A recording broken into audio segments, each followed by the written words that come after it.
Olá, sejam bem-vindos a esse vídeo, o vídeo Professor Jean, oficina e aula de História.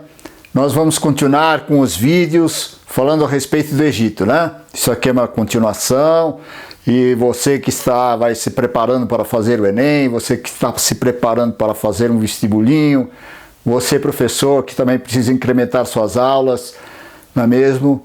Então vejam só, nos acompanhem nesse canal pelo YouTube, Professor Jean, oficina e aula de História. Vamos continuar então com nossas aulas? Nos acompanhe. Vamos falar agora a respeito da organização social, religiosa e cultural no Egito. Nós falamos sobre as várias partes do Egito, Alto Império, Baixo Império, né? E nós fizemos ali como se fala, uma relação, né? Do que acontecia em determinados períodos do Egito. Agora nós vamos falar sobre, em contexto geral, como era essa divisão política, essa divisão social, né?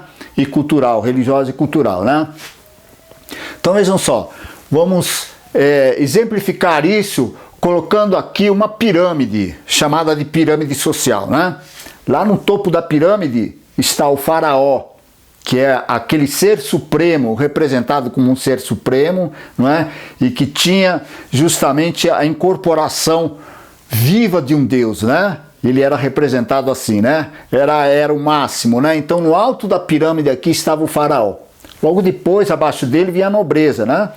A nobreza eram os nobres, né? Que eram meio que aparentados, né? Então existia a classe nobre que vinha logo abaixo do faraó. Depois da classe da nobreza, os sacerdotes, diga-se de passagem, os sacerdotes, cada um que representava uma determinada divindade, um determinado Deus, ele representava um poder também, né? Então os sacerdotes eram uma classe poderosa.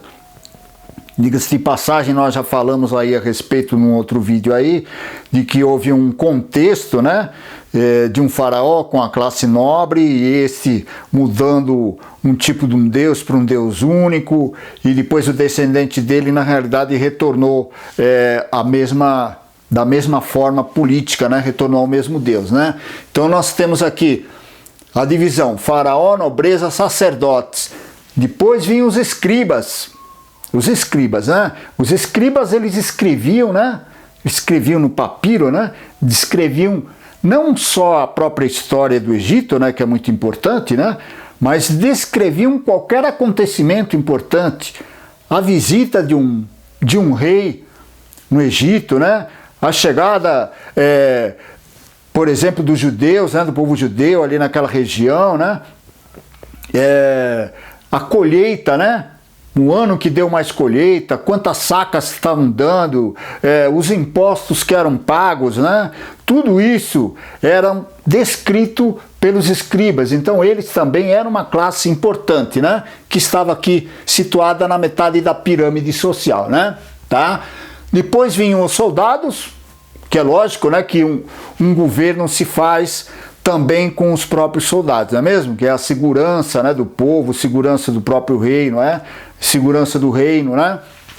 Então vinham os soldados, depois vinham os camponeses, depois os artesãos, que eles confeccionavam alguns instrumentos, né? E também voltados para a própria arte do próprio Egito, porque tudo aquilo que vocês veem de arte no Egito eram feitos pelos artesãos, né? Tanto nas colunas, como exemplificando as pirâmides, né? Entrada, compartimentos, tudo era feito, na realidade, para que se direcionasse a esse tipo de coisa. E por final, na base estavam os escravos, né? A sociedade egípcia, assim como também a antiguidade grega, né? A antiguidade romana, ela foi baseada em povos escravizados, né? Nós já falamos sobre isso, né? Em outras partes, em outros vídeos. Então nós vamos continuar aqui, falando a respeito do faraó.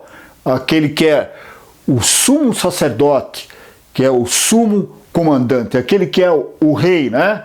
É o único, aquele que está aqui no topo da pirâmide. Ele é considerado filho de Amon-Ra, né? Que é justamente o Deus onipotente, né? tá? E encarnação viva de Horus, né? E essa coroa dupla, ela, por que era uma coroa dupla, né? Em vez de usar uma coroa, sempre usava coroa dupla, isso já foi explicado também em outro vídeo, era porque a União governava o Alto Egito e o Baixo Egito. Então essa dupla função do faraó de governar o Alto Egito e o Baixo Egito é a causa de ele usar essa coroa dupla, né? Então vejam só, e além da coroa dupla, ele usava também um cetro. O cetro é uma representação de poder do faraó. Então vejam só que o faraó, além da coroa que representava ele instalado como rei, representante e filho da máxima divindade, que era Horus e Amon-Ra, né? Ele era também, utilizava o cetro, que o próprio cetro representava o poder. Tinha várias esposas, mas dentro dessa quantidade de esposas que ele tinha, que eram aparentadas. Por que eram aparentadas? Eram parentes, né? Era justamente para conservar o sangue real, não é isso? Mas apenas a primeira delas que era considerada rainha. E nós vemos vários reinos depois, na época da Idade Média, da Idade Contemporânea, né, de vários reinos que existem na África. Vejam só que esses vários reinos também persistem da mesma forma de divisão, né? Sempre há aquela questão de casamento com tem várias esposas, a primeira que é considerada realmente a esposa maioritária, vamos dizer assim, né? Tá? Então vejam só, o poder ilimitado do faraó, né? Ele foi limitado em várias ocasiões, né? Onde os sacerdotes contestam o poder ilimitado do faraó e o faraó contesta ao mesmo tempo. Isso já foi também relacionado em outros vídeos, né, a respeito falando a respeito do Egito, né? E acontece isso realmente, né, em várias épocas, né, até chegar no final desse período de esplendor do Egito, né? Tá? Nós vamos continuar ainda falando alguma coisa a respeito em outros vídeos a respeito do Egito, né? E antes de encerrarmos essa parte do Egito, nós vamos fazer uma espécie de provinha, né? Essa provinha é para ver se vocês estão acompanhando, se vocês estão bem afiados com os ensinamentos do professor Jean. Nos acompanhe então nos próximos vídeos e até lá, até o próximo vídeo.